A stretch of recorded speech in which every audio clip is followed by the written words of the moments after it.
Alright, so we got a 2017 Ford Fusion here. It's got the 2.0 EcoBoost 4-cylinder. And it's got a P1450. I don't know if this camera really doesn't pick this up very well. But it's the P1450. Cannot bleed up fuel vacuum tank.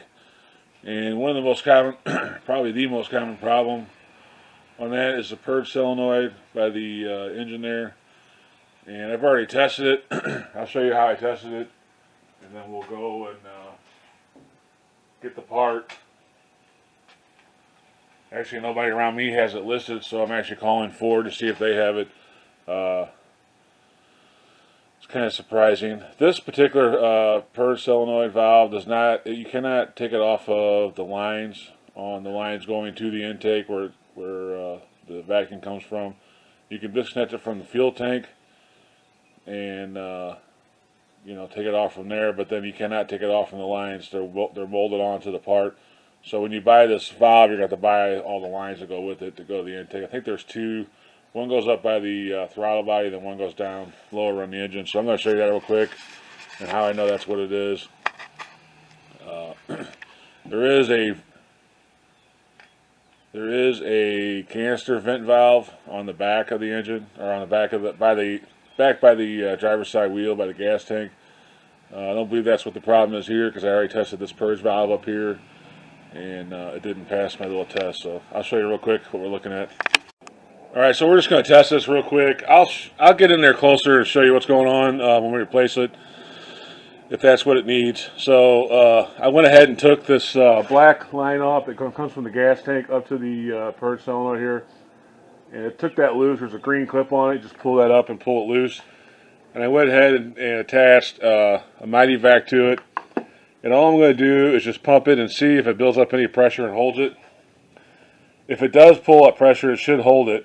This valve should be closed, when the car's off and it's not commanding, the computer's not commanding it on. It should be closed at all times, unless the computer commands it on. So, anyway, let's just pump it. You can see there it's not pumping up. It won't even pump up at all. Now sometimes if you have like a slow leak, it'll pump up.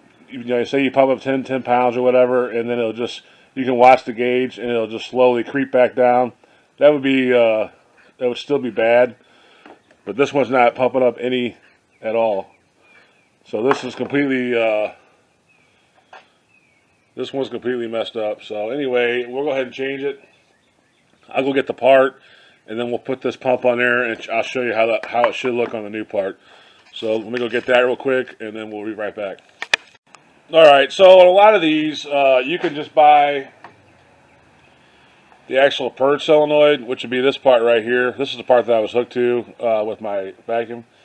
And normally you'd have the green hook on this side and then another clamp on this. This will come off the line.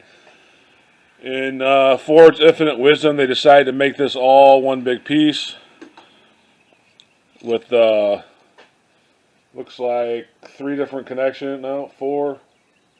different places it connects to the engine. And you cannot take this off from the purge valve. So unfortunately you got to replace all this to do it. It used to be like a 5-minute job, and now it's still not a big job. I'm not trying to say it's a big job, but obviously you're going to pay a lot more for this assembly. And then it's a little, there's the big one down here, the big one with the yellow clamp. That one's pretty hard to get to. You can get to it, but so anyway, I got the vacuum gauge now hooked to this brand new one, and we're going to pump it and see if it builds up any pressure. And you can see right away it pumps up. So I'm just going to put 10 pounds on it, and you can see there it's not losing any pressure. If you had one that was kind of going out, maybe a small evap leak, it would lose pressure over time. This one's not. So this one's good to go. That's what our problem is with this 1450. We just have a bad purge solenoid. Like I said earlier, there's a canister vent solenoid in the back by the gas tank, and then there's this purge solenoid. And I'm not going to say every time, but probably 99% of the time it's going to be this valve here that's bad when you get that 1450. The only thing I would say is the auto parts store sells the vent solenoid for the canister, but they did not sell this. At least none of the ones around here in St. Louis did. I had to go to Ford to get this. So unfortunately, it was kind of pricey, and wasn't able to get it. Ford had to order it too, so I don't know. I feel like if they wouldn't have molded this all together, you could probably just replace this.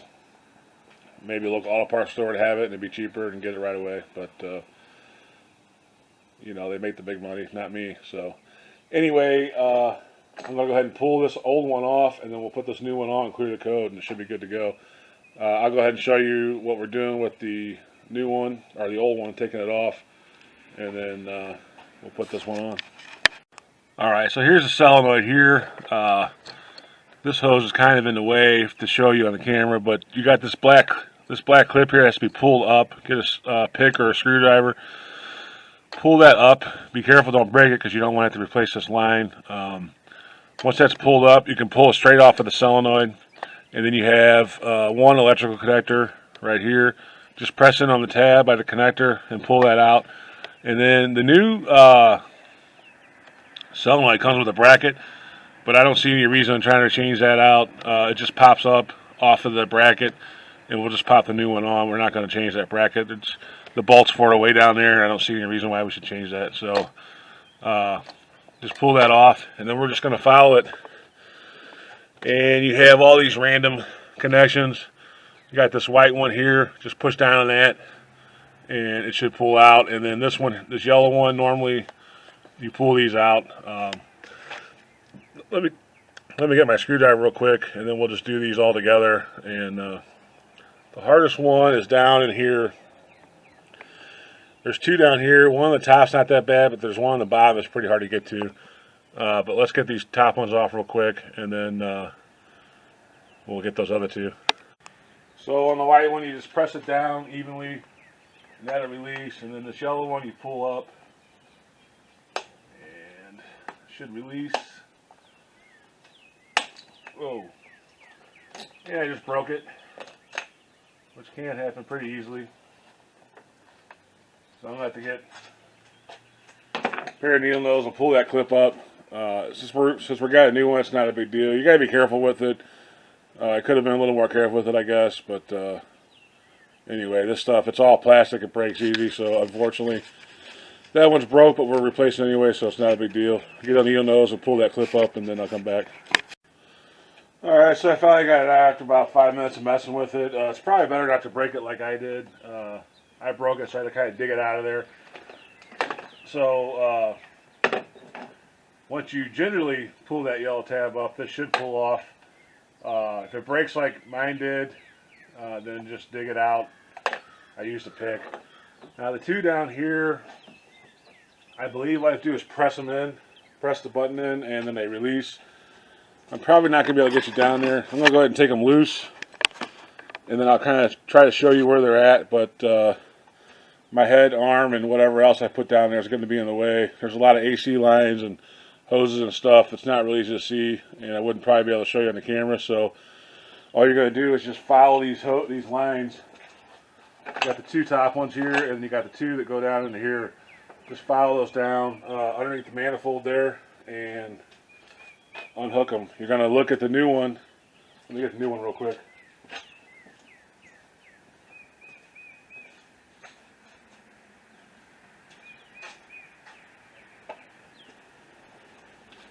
If you look at this new one here, you had the big yellow one, and that is just a press in. You just press it in, and then you're going to have another white one like we had at the top. That's the same thing. You just press it in, and then it should release it. So we're just going to go down and try to get our arm in there and press those and release them. So and be careful, don't force anything. You don't want to break off whatever they're hooked to, because then you're going to be replacing more. So just do your best. It's pretty tight, but if I can get my arm in there, then you can probably get your arm in there. So I'll take them loose, and then I'll try to show you where they came from once I get them out of the way. Alright, so I finally got it off. This top one's pretty easy to get to. It's right here, and it's got the white tab. You press in on it. Now the bottom one is down there where that red stuff is. You can probably tell it's inside there. That red stuff, actually my blood. I'm not gonna lie, cut myself out trying to get it off. That's pretty ignorant what they did there. But the bottom line is this yellow tab is there, and you have to pull that tab up to get it out, and there's no room, especially somebody with big hands and arms. Even if you had small arms, it's really not in a good place, and they don't make it accessible at all. So I don't just do the best you can. I use a combination of long screwdrivers, and I used a angled pick to finally get it to release, but it wasn't easy. You know, you just got to mess with it. Just be careful. You don't want to break the pipe it's going into, because then you're going to be in for even more headaches. So anyway, it's all disconnected, so we're going to pull that out and then put the new one in and just snap everything back together. We're just going to kind of lay this in there and go from there. Now here's that bracket that I was talking about. It just snaps into this. Thing. There's no point in taking the bolts out of this and fighting all that. The bracket's down there. It's the same exact bracket as this. It just slides right in. So we're going to leave that on there and not replace that. So I'm just going to slide all this back in the ballpark of where it should be.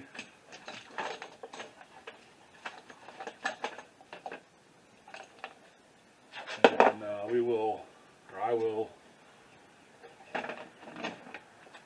hook this back up to that bracket.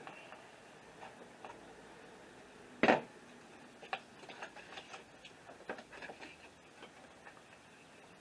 all it does is push in and push out.